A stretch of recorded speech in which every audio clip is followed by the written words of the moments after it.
δεν με πιάνουνε στον ύπνο.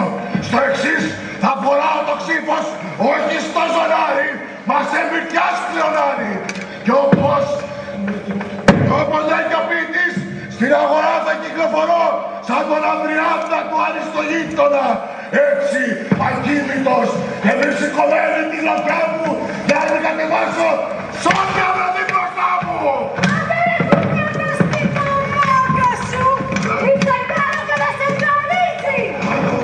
Και τώρα ακούστε, αυτά που θα σας πούμε είναι για το καλό της πόλης, που αγαπούμε όσο κι εσείς.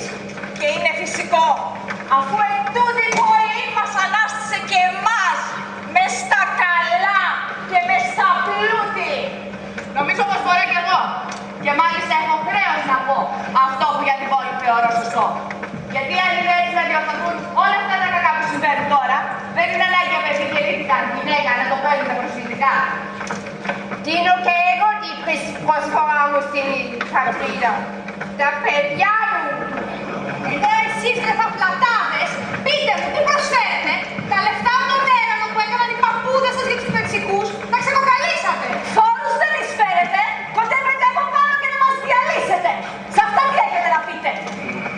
Ένα σας λέω μόνο.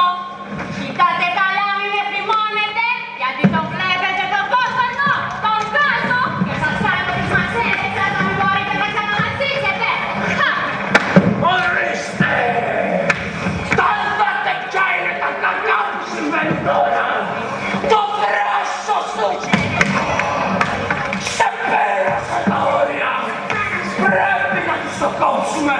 Προτού γίνουν χειρότερες!